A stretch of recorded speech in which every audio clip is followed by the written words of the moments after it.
So welcome everyone to this event, which is a part of Agency Learning and Evidence Month. Today, we will be presenting two new frameworks that were developed by the USAID Center for Education. These frameworks aim to promote better evidence use in activity design and implementation, and especially to help with the localization of evidence in support of sustainability. So these frameworks were developed as a part of an internal course. The course is primarily for education foreign service officers and foreign service nationals. The course will be offered for the first time in early June. So for anyone on the call who is agency staff and education focused, and you're interested in taking the course, you can express interest by filling out an internal link that we will put into the chat right now. But we believe these concepts are broadly applicable beyond education and are of benefit to all USAID stakeholders. And for that reason, we wanted to share these concepts with you now and hear your input and feedback as well. So for anyone who's interested in potentially using any of these concepts or adapting the frameworks that we're presenting today, you can get in touch with one of the two presenters, myself or Stephanie Chamberlain. And we're putting our email addresses in the chat right now as well. So we'll use the first half of the session to present the frameworks and the second half to get your feedback. But first, introductions. I haven't yet introduced myself. My name is Deborah Greben. I am a senior MEL Monitoring, Evaluation, and Learning Advisor with the USAID Center for Education. I am a contractor, and I am based out of Washington, D.C. And I will hand the mic over to Dr. Stephanie Chamberlain, my colleague, to introduce herself now. Hi, everyone. Yes, I'm Stephanie Chamberlain. I'm a MEL specialist with the Center for Education, working closely with Deborah on this course and these frameworks. And I am also a contractor, and I'm excited to talk about these frameworks with you today and hear your feedback. Great. So any questions that you have, please feel free to put those in the chat. We'll be collecting those and we'll get to those at the end of this session. So to situate us, we can move to the next slide. And we just wanted to start off by really orienting us around some of the critical agency priorities that inform our work. These are a part of various strategies, and various documents, but some of those critical priorities that we're going to be talking about today are the importance of working with and through local stakeholders, the importance of using resources effectively to understand what works, and then also the importance of advancing sustainability of interventions, and specifically within local systems. So what ties all of these things together, in our opinion, is really the strategic use of evidence, and more specifically, the use of evidence that is locally relevant and can be used within local systems. However, there is still a large gap between our aspirations and the current practice in terms of integrating evidence use into our work. The use of evidence is a requirement in USAID's operational policy, or the ADS. And mission staff and operating units have to report annually using evidence to show their progress towards stated goals. And yet, just as one data point, there was a recent study that was completed by USAID Center for Democracy, Human Rights, and Governance that found that only 41% of activities are designed with evidence, and only 35% of RFPs required supporting evidence. So that's just one measure, but it's striking, and clearly we'd like for this to improve. Also, I should mention that when evidence is used, we also know that can mean a lot of different things. We know that evidence comes in various forms, from research evidence, but that can also be of varying degrees of quality and rigor. Evidence can also mean expert opinion, and it could even mean site visits or conversations that are used as key evidence to make decisions. Regarding evaluations, often evaluations are conducted because they're a requirement, or they're used to assist in designing a follow-on to a current activity. So they may not always be central to ongoing learning or necessarily seen as a tool for localization of evidence. So why isn't evidence used more? And we have a number of reasons listed here, which I'll walk through. I'm sure there are many more. First of all, the process of designing a new activity or managing an activity and missions can be pretty intensive. Staff are overworked and overburdened, and so thus evidence may not be prioritized in the process.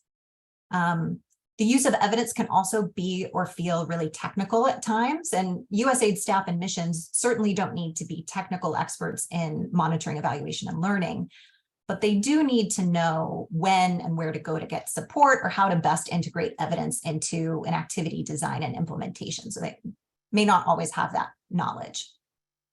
Another reason is that folks may not see the systematic nature of the work that goes into evidence generation and use. I think at this point, everyone's well aware of the collaborating, learning, and adapting approaches, the CLA approaches. And that framework has certainly been an important contribution to USAID's work.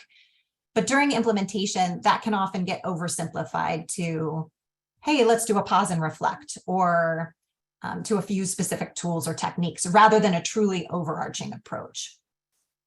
And finally, evidence is also expensive. Funds can be short, or folks may believe that every dollar that's used on MEL, on monitoring, evaluation, and learning, is one less dollar for programming. So I'll hand it over to Stephanie now to talk about how we hope that some of these frameworks can address some of these issues.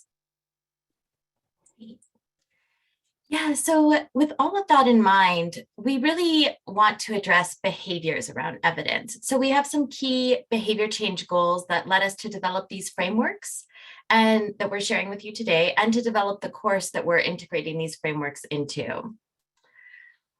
Our primary behavior change goal is to improve evidence use in activity design and implementation. But how do we get there? Well, as you saw, there can be a lack of capacity to effectively use evidence. And we'd like to strengthen capacity to do that systematically through assessing, generating, and using evidence within the local context. So at USAID, most of us know what we're supposed to do regarding evidence. As Deborah mentioned, there's pause and reflects, there's the CLA framework, we have monitoring and evaluation plans. And those are outlined in numerous policy documents, but often we think that the why is missing a little bit, and specifically how people can achieve development objectives and localization priorities through evidence, and why evidence is so critical to achieving those priorities. We think that why is critical because it allows people to internalize the value of evidence for learning and sustainability. So that is our first sort of key why use evidence more, is to really move from accountability as a requirement and demonstrate how evidence can promote learning and sustainability of what works in the local context. Another key why around evidence generation is that it isn't just about what USAID wants and needs to know. The evidence we use and generate through USAID activities has the potential to build the local evidence base and to be part of what informs decision-making in the local context.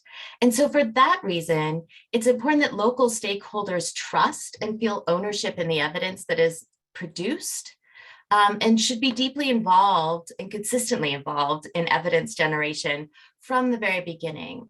And we think that that's a key why that leads to that ownership and integration of the evidence into the local system. We believe, and that's why we're presenting these frameworks and talking with you all today, that if we can effectively communicate this why, we can develop evidence champions to fully understand, voice, and advocate for the importance of using evidence, and that we hope to create a platform for people to network and continue to grow their skills and motivation to use evidence more effectively towards these localization priorities.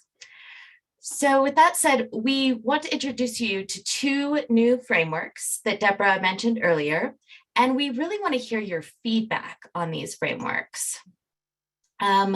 So on the next slide, I've listed a couple of key questions for you to think about while we present these frameworks. So first, in what ways do these frameworks resonate with you and your work? And what is your experience around evidence use working with USAID? We'd really love to hear how you think these frameworks relate to what you've seen in your day-to-day work, your experience in the field, and how do you think USAID can more collaboratively foster greater localization through evidence? So getting at that key why. So please add your questions to the chat. We'll be capturing those. And after we finish presenting the frameworks, we're going to open it up for discussion and we'll draw on those questions that you place in the chat. So now I'm going to hand it over to Deborah to share the first framework with you. Great. So the first framework that we would like to share with you serves as the architecture for this upcoming Evidence for Education course that we've developed. And we call this framework the evidence cycle. Really, it's a process which puts forward the practical stages that a USAID activity manager should go through in using evidence for activity design and implementation in their local context. So the cycle is meant to sit within the stages of the USAID program cycle, for those of you that are familiar with the program cycle.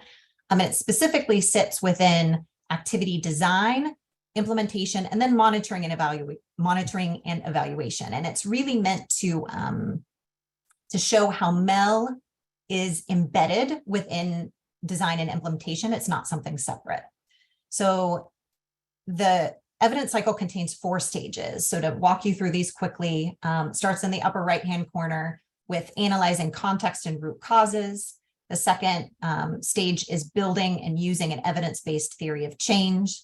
The third stage is developing learning questions and evidence generation plans. And the fourth stage is generating and using evidence to make decisions. So you can see that at the center of these 4 stages are 2 cross-cutting principles. So those are the ones in the red circle. So first is the importance of engaging local stakeholders deeply and consistently at every stage. And second, the focus is on building the local evidence base by generating and sharing evidence within the local context. So I'm going to walk you through each of these steps right now. So that stage 1, analyzing context and root causes, is about 3 things. It's about, first of all, defining your development challenge. Very important step. Secondly, making sure that you really understand your local context and the local system. And then third, using that knowledge of the context to be sure that you have identified the root causes of your development challenge. And the aim here is to use systematically collected evidence to ensure that you don't end up addressing the symptoms of a problem, but you're actually getting at root causes. So this stage really sets you up to design the most effective activity and set of interventions possible to address your particular development problem. So to go a little bit deeper into this, really this stage is about understanding the context, and that means doing good context analyses. That's a critical first step to truly understanding the local context and to consider what's needed and what will work in a particular local setting. In addition to identifying the root causes of the development challenge, context analyses should be able to identify leverage points, or in other words, the best places where USAID can intervene in a system to affect positive change. Context analyses also look at a number of other things, including the roles of key local actors and such. What we find particularly useful is a specific type of context analysis called a diagnostic study. A diagnostic study focuses in on those root causes, as well as the change processes and the underlying assumptions in a given context. And we really strongly suggest using diagnostics that have a systems thinking approach, because that type of approach looks at the whole system and the linkages between different actors within the system. So in short, a well-done context analysis or diagnostic is really what sets the stage for the most effective approaches in addressing your development challenge. So that's stage one. Stage two. Oh, and I think that we just covered this slide. Apologies. So that's the importance of conducting context analyses. We can go to the next slide. Great. So stage two is about building and using an evidence-based theory of change. So here we're focused on not on the full process of developing a theory of change, but specifically on how evidence informs the theory of change and how the theory of change can be set up to inform future evidence work. So since the theory of change is essentially a map of the design of your activity and your interventions, it's a critical place to ensure that evidence is fully integrated and to ensure that we're clear on what we know and what we don't know, both locally and globally.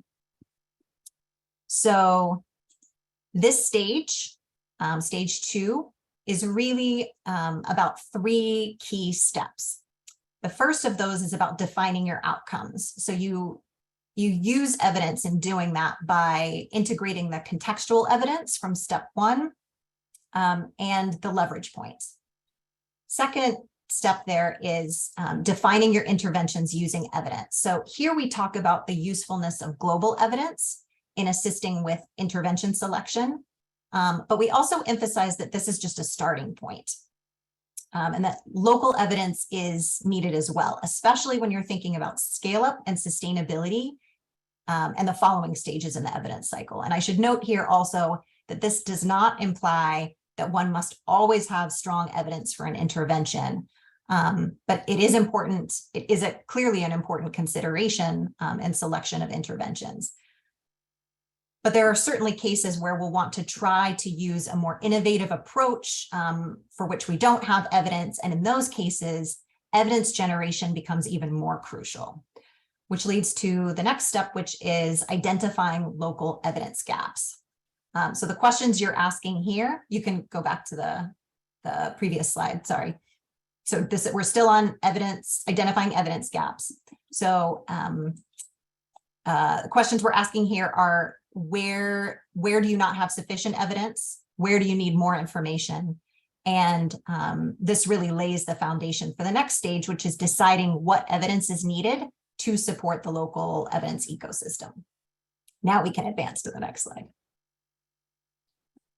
So stage three is about developing learning questions and evidence generation plans. So most of us are probably pretty familiar with learning agendas and learning questions. Here we focus in on the need to develop learning questions, both around your evidence gaps that you identified in your theory of change, but also focused on local stakeholder evidence needs.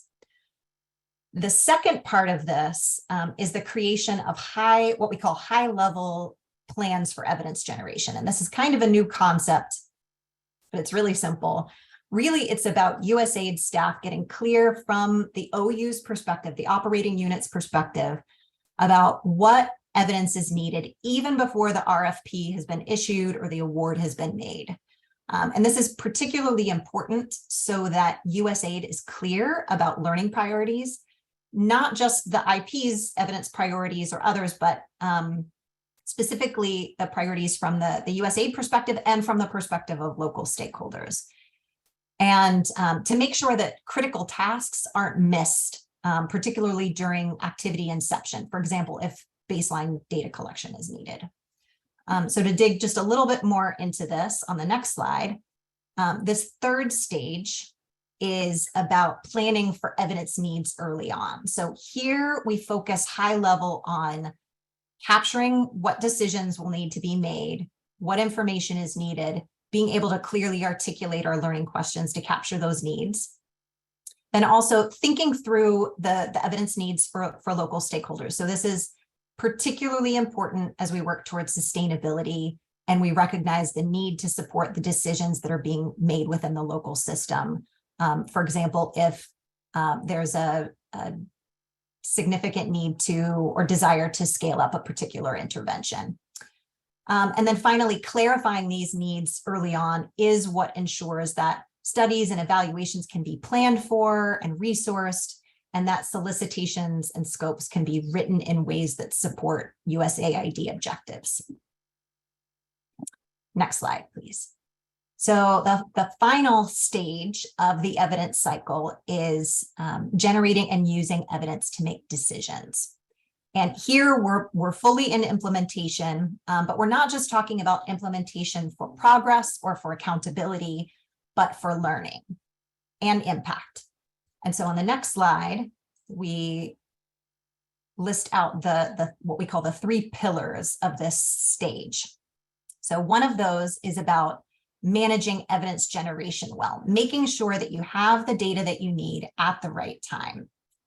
Second is routinely reflecting on your evidence for adaptive management. This is a core principle within the CLA framework, and really it's about routine reflection to be able to make evidence-based decisions. And then finally, strategically sharing and communicating evidence to support both local and global stakeholders. So that's really talking about the importance of proactively convening local stakeholders around the evidence to improve their decision-making, and combining different pieces of evidence to tell a compelling and articulate story about what works and why. So all of these steps in the evidence cycle are really important, but bigger picture, if you step back, as you're going through the steps, it might seem like you're going in circles. You're not. We'll tell you about that. But obviously, you're going through the steps for one activity. You're going through these stages various times. And really what we felt was needed was a longer term view about how evidence can be used to support growth and change over time to support the local system. So I'm going to hand this off to Stephanie now, who will talk about this longer term view and the second key framework that we want to share with you today. Great. Thanks, Deborah. Thanks for walking us through all of those steps. Yes, you are not just going in circles. We don't want you to feel dizzy with evidence, although it can feel that way sometimes when you're in the midst of it. But really, as you go through this cycle with each iteration of an activity, you're going through a process where you are learning more about the interventions within an activity. And what we show here is each of these steps that are color-coded from dark blue to light blue at the different stages of the evidence cycle overlaid in this vertical spiral graphic to show you how going through these steps actually is evolving as you learn more about the interventions within an activity. So moving from testing interventions to adapting them to new audiences and new locations with the ultimate goal of doing this evidence work so that what works can be sustained within the local systems. And of course, at the center of this spiral staircase is that focus on local evidence and building the local system. And that is critical towards moving towards that ultimate goal at the top of the spiral staircase of sustainability. And we think that this really gets at that why I spoke about earlier, so that you go through these steps iteratively as you learn more and different things about how an intervention works in the local context in order to be able to hand this off to the local system. I do want to pause here because I saw a couple of key questions in the chat about the evidence cycle, and I'm not going to address them in depth, but I think Deborah did mention this. Yes, the evidence cycle maps onto the program cycle at the stages of design and implementation and monitoring and evaluation. And I think it's also important to note, I saw a question about how this aligns with different guidance in the ADS. So we, with the evidence cycle, are really trying to pull together the different pieces of evidence work that are already outlined in the ADS, different policy documents, and show how they fit together towards this goal of localization. So we're not really presenting new stages, but really pulling them together to show how they all fit together towards this goal. So with that in mind of sort of that future-looking goal, I'll go to the next slide and just define what we mean by test, adapt, and sustain briefly here. So test That simply means looking at whether an intervention works in a local context and why. So this is really your first stage of understanding how an intervention is working to achieve the goals that you want in the local context. Once you know that, and you know if an intervention works, you can move on to the adaptation stage, where you adapt or expand an intervention to understand how it works in new areas, locations, and populations. And importantly, both for testing and adapting, understanding that why. So what does it take for an intervention to really achieve those goals? How cost efficient is it? What resources are needed, and how do beneficiaries respond to the intervention? Once we know sort of in this expanded context, this might be expanded within a university system or expanded across the country. There's different ways to think about this. But once we know what works and why, we can think about moving on to the next stage of sustainability. And this, I should say phase instead of stage. We really have the stages of the evidence cycle and the phases of the test, adapt, sustain framework. But this phase of sustainability really is our end goal, but we still need to understand how the intervention can sustainably continue.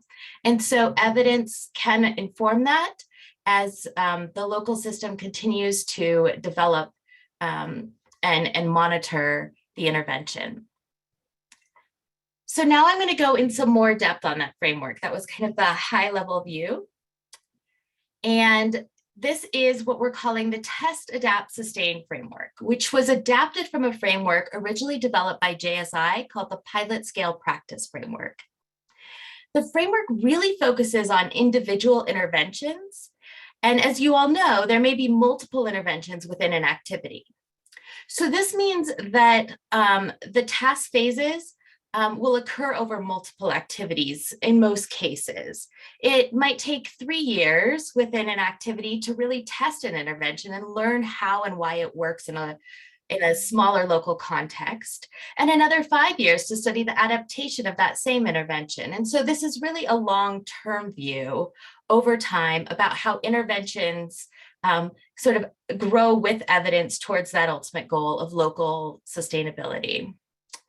In some ways, this framework represents an ideal, and there may not be resources to do the evidence generation work that is depicted here for all interventions within an activity. And also, it may not be appropriate or necessary to do that evidence generation work for all interventions at all times. It may be that an intervention was already tested, and so it's time to think about adaptation, or that it's time to think about sustainability based on previous evidence work. It may also be that you have to prioritize. And so doing effectiveness testing on an intervention, you can't do that for every intervention within an activity. So how do you prioritize? We talk about that a little bit more in our course, but we just want to point out here that this is an ideal and we recognize that. That said, the framework does demonstrate some key principles that we think should be kept in mind for all interventions. So the goal here is sustainability. And that goal is shown on the right-hand side of the framework. And what we mean by sustainability is moving, as you see in the blue bar, from a USAID funded activity to full integration and ownership within the local education system of what works. And this is an ongoing process. And I'm going to talk now about how each of these phases leads us to this ultimate goal. So if we go to the next slide, I'm going to start with the test phase. So this test phase means we first need strong evidence, again, about what works in the local context. And this is effectiveness evidence, as well as implementation research about why and how an intervention works. This could also look at alternatives and thinking about which iteration of an intervention might work best. As you'll see at the bottom of the test phase, there's a red X and a blue check.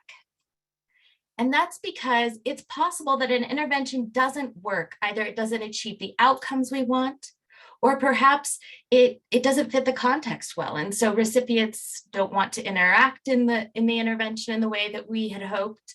There's a variety of factors that could take place. But that means that we need to adjust and do some additional testing. And so this really applies to that CLA mindset and thinking about adapting. But it's important to think about that really critically within the context of contextual evidence, right? And so while global evidence can be really important to informing what interventions we are focused on, we still need to know how they work in the local context. And I would frame this around failure. And I know most of us don't like to fail. I don't. But hopefully I don't sound too much like a self-help book right now, but embracing a growth mindset, which is popular within the education sector as well, it's important to learn and grow from our failures. And what we're suggesting here is it's important to test in a smaller local setting, and then to test, sorry, my slides just quit on me, so forgive me. So it's important to test and fail small, and then to, rather than to fail big. All right, we'll go to the next slide. I'm going off script here because I cannot see my slide notes, but roll with me if I pause for a second. So in the adapt phase, you'll see that if we know that something works in the test phase, we have a moment, and this is represented in the blue star, where we can influence the political commitment to adapt at a larger scale. So really, evidence can be used to catalyze those conversations about what should be adapted with new populations, in new settings, et cetera. And if we can have those conversations, we can also support maybe the momentum that's already there around an intervention and say, yes, this did work, and let's think about the next phase. So you'll see that none of the lines in this graphic are linear. They all kind of have a circular bend to them. And that's because we recognize that in the real world, this can be messy, and there isn't just a simple linear process. But once there is commitment to adapting interventions to new contexts, new populations, we can then examine in those new settings how the intervention works, and again, why. Is it being implemented in the way that we would hope? Is there fidelity to the model? What resources does it take in different contexts to see the outcomes that we saw in the test phase? And finally, what are some of the opportunities and risks? And again, you'll see that red X and that blue check mark. And that just means that there's the opportunity here again, where things may not work in every place with every population in the way we saw in the test phase. And so we may need to do that adaptation again.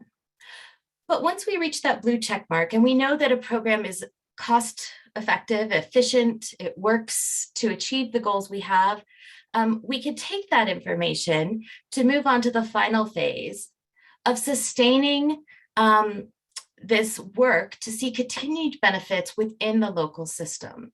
Now, this still requires an efficient use of resources and continuous learning and improvement.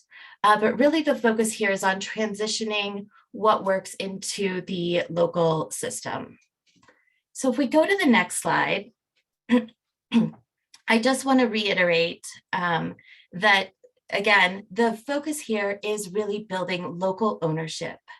And so we want to start with that mindset from the beginning so that key local actors can be involved early if we want them to have ownership. And not just asking them to take ownership at the end of something in which they were not previously involved. And so this whole process leads us to that. So we're really advocating that evidence generation itself involve the local stakeholders from the beginning all the way through sustain. All right, so we'll go to the next slide.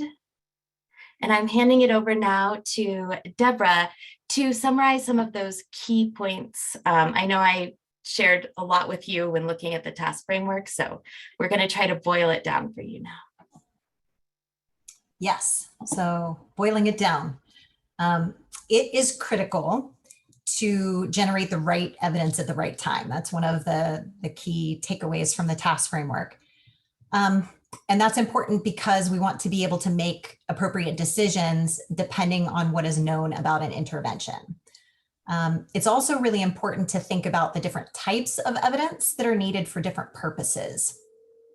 So one of our goals through this course and these frameworks is to advocate for more use of effectiveness testing, of impact evaluations at USAID, but it's not sufficient just to do more effectiveness testing. Because in order to have the evidence that's needed for scale up and beyond, we also need to understand not just that an intervention works, but why it works.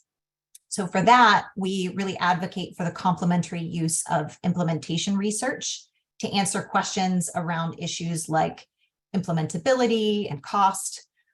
Alongside that, contextual information is also really important to understanding questions about local factors that are at play in a particular setting.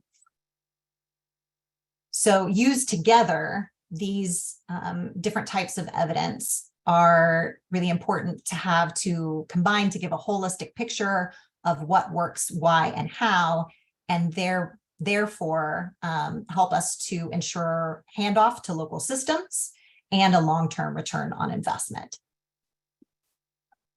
And then on this last slide, we want to emphasize a few of the key takeaways from our presentation overall. So first, USAID stakeholders have the ability to systematically use evidence by applying the process of the evidence cycle and the principles of the task framework to activity design and implementation.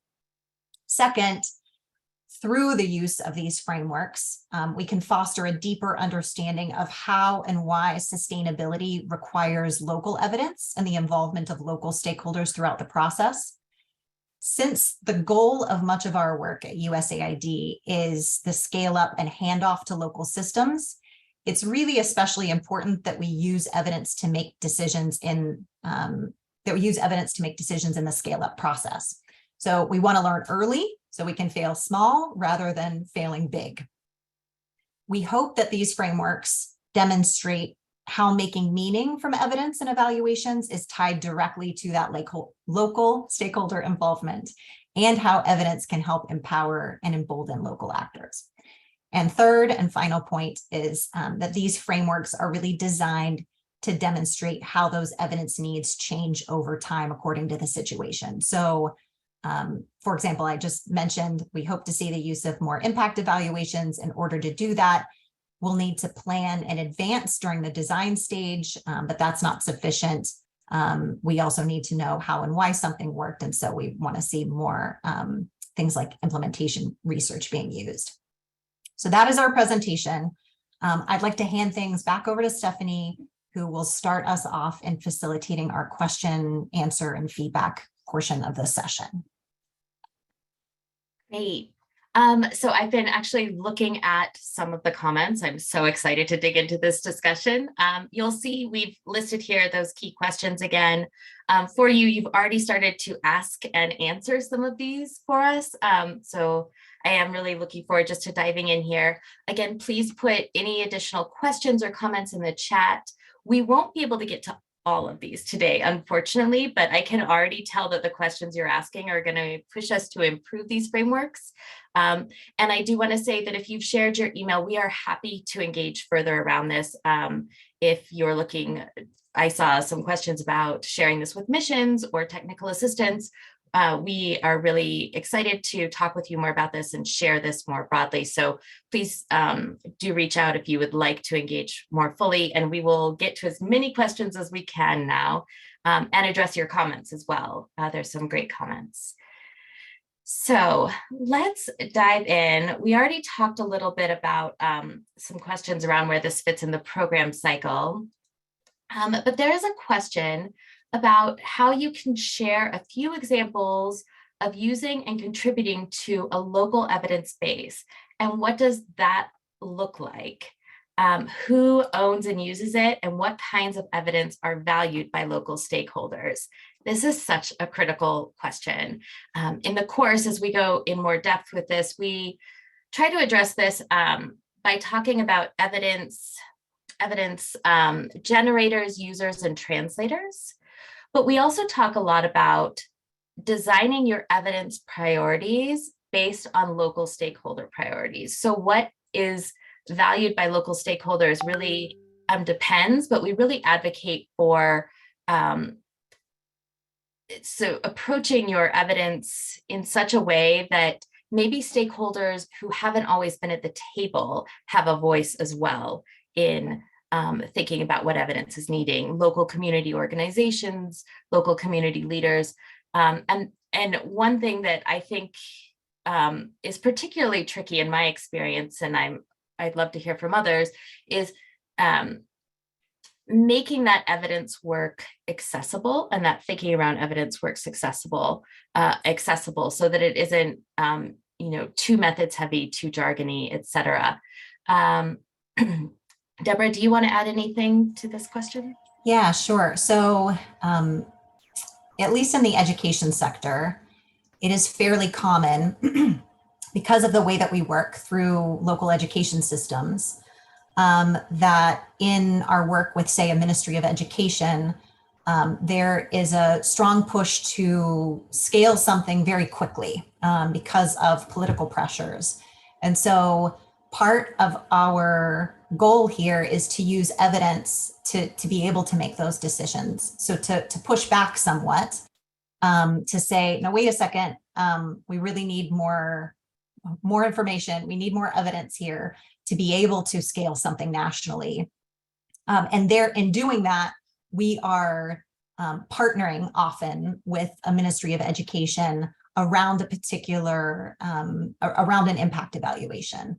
And so that sort of contribution to a local evidence base, where from the beginning there's a mutual interest in the outcome and the excitement about, it's really that star on the task framework, that political commitment.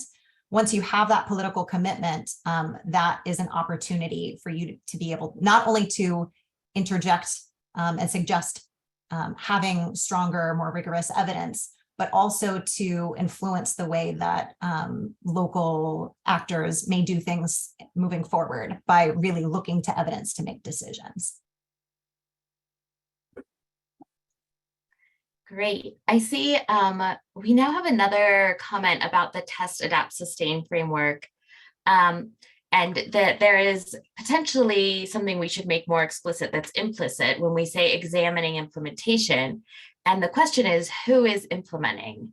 And how do we adapt to suit the implementation capacities and capabilities of the host country structure that will be integral to sustaining and scaling the model? Does that fit within sustainability, or is it does it fit within adaptation?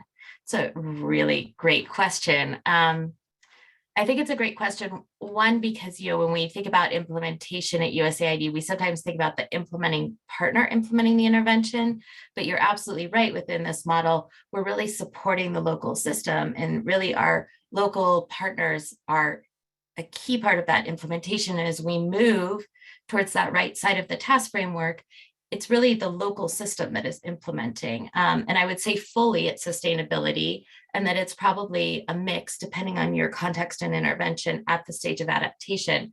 But this point around capacities and capabilities, I think is critical to implementation research at the adaptation stage. So I don't think this is just about sustainability. I think understanding those capacities, needs for training, are critical to understanding the work that will be done at the sustain phase. And so that's kind of an oversimplification, but I think that this is a really key point and something we're going to be taking to think about in the course as well. So thank you for that. Deborah, do you want to add? No? Nope, got it.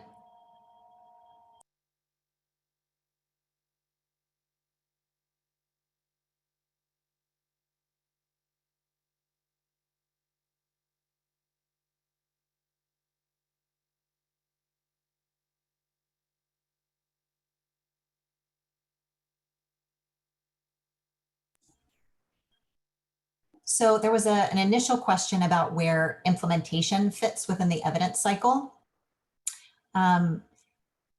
This is interesting because you can think about the evidence cycle in a few different ways. You can think about it very linearly, in which case the first 3 stages are mostly within the design phase, and then you kind of get to implementation at the end.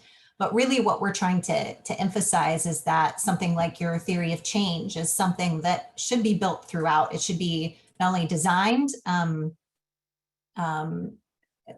iteratively throughout design and then solidified during the inception period of your activity, but also used throughout. Similarly, your learning questions, while you'll have initial ideas during design, those will continue to evolve. So a number of those stages really are happen both within design and implementation. So I hope that's a helpful clarification. Great. I saw a couple questions about diagnostics and one specific to leverage points that I'm going to try to briefly address. We have a whole module in this course around this, so this is a very brief way to address this. So diagnostics with a systems approach essentially is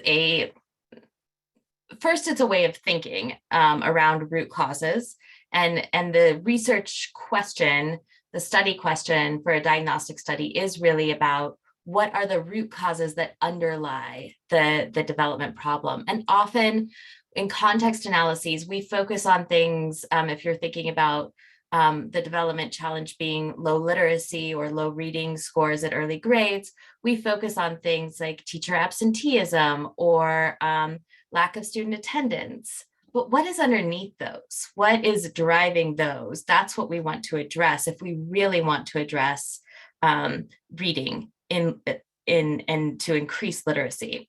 Because if we just focus on the symptoms, we won't really get to that long-term change. So a diagnostic study is specifically designed to get at those. And a systems approach is, we think, the most efficient way to do that because it involves multiple stakeholders coming together to sort of map out what's going on in the system that's impacting these symptoms. Why are they occurring? And hearing those different perspectives allows us to see what resources and challenges there are in different communities, different systems.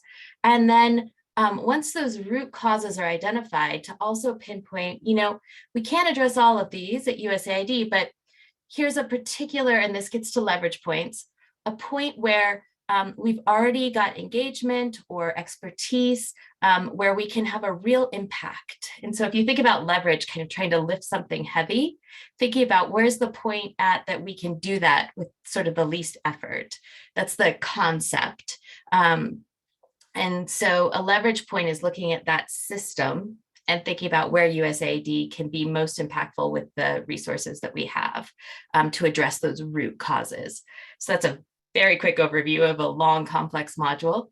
I also see a question here about, I see a couple questions actually about who should be involved when we talk about political commitment.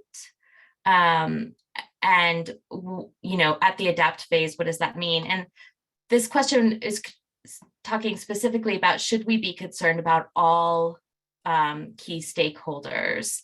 And I would say yes. That's actually a really valid point. We talk a lot about local stakeholders.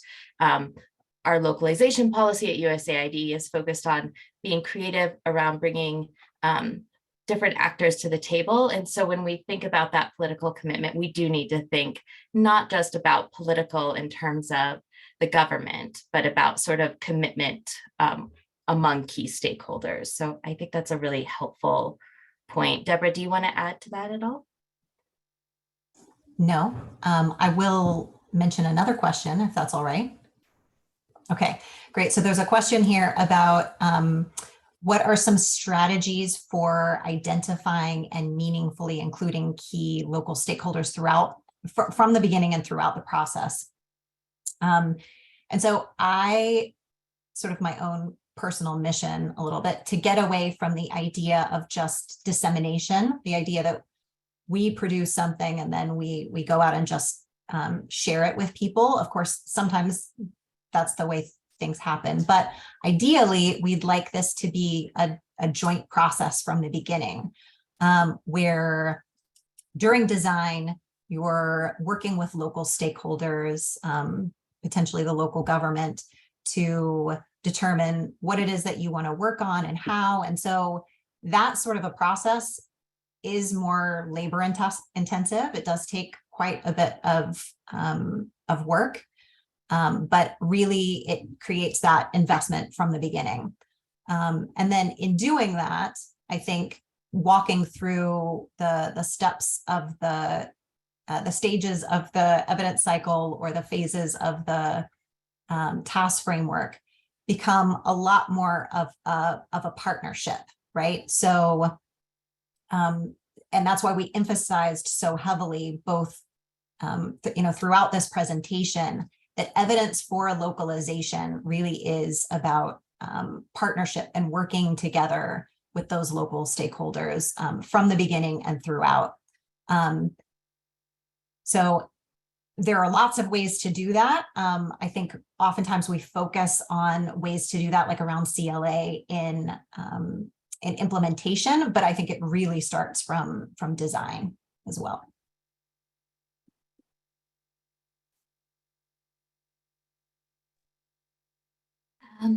I see another question here that is asking about how many indicators we would recommend and what types of indicators given this type of thinking. And that's a great one I think we all struggle with, just being really practical.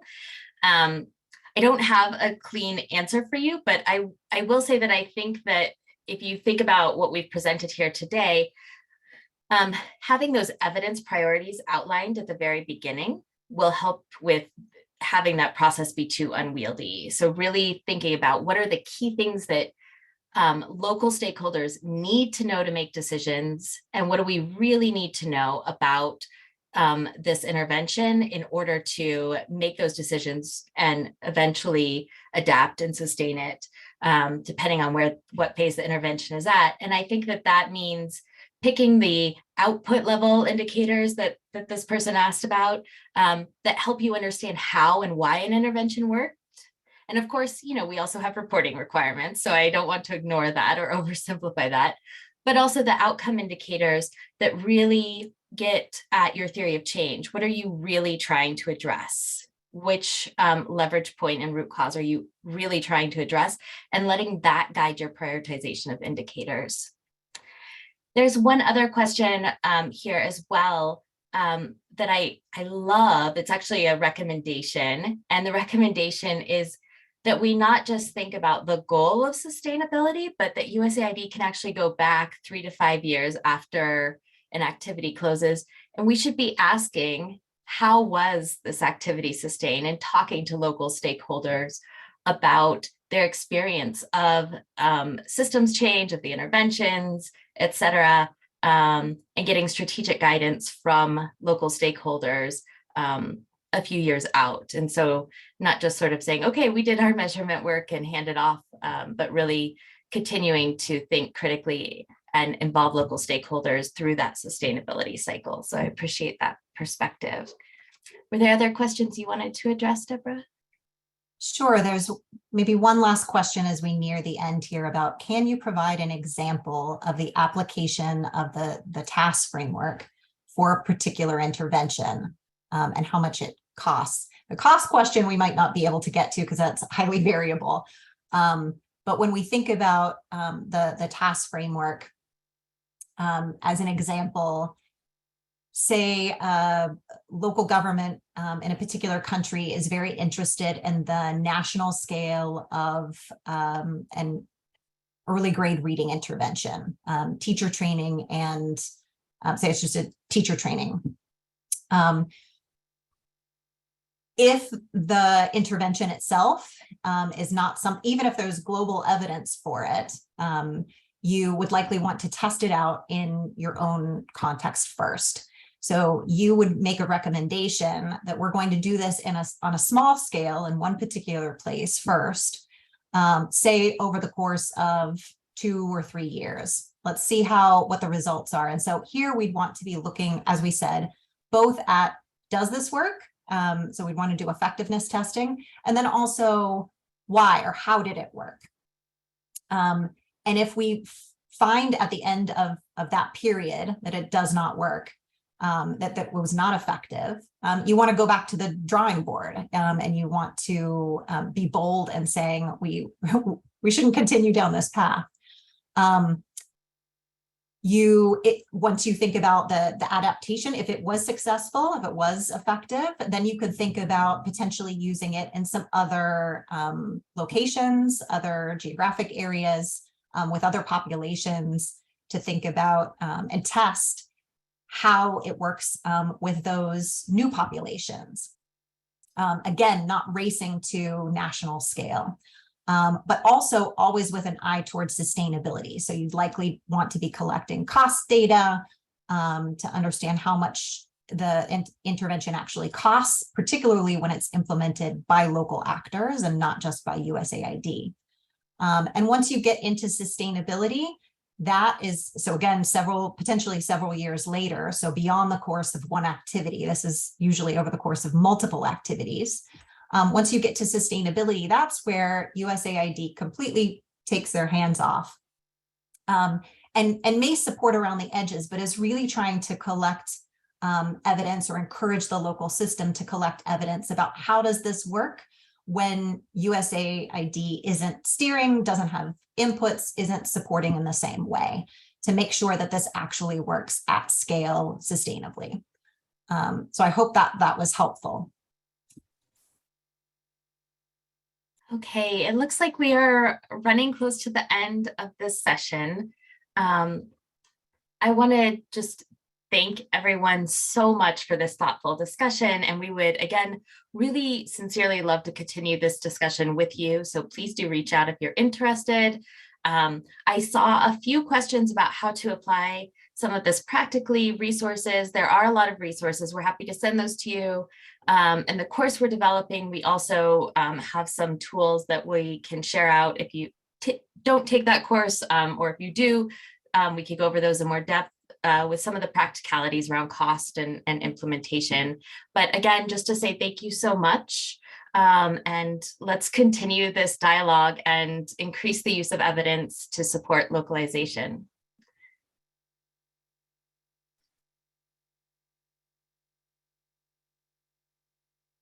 Oh, Deborah, you're on mute. Oh, thanks. Just two final points. If you would like us to send you the PowerPoint, you can private message to the panelists in the chat if you haven't already, and we'll be able to send you a copy of this presentation afterwards. Also, feel free to email Stephanie or myself, and here are our emails. If you are interested in using or adapting these frameworks or sharing them out, we're interested in them being used widely. So thank you very much for attending today. And as Stephanie said, let's go forward and use evidence to support local systems. Thanks, everyone. Have a great rest of your day.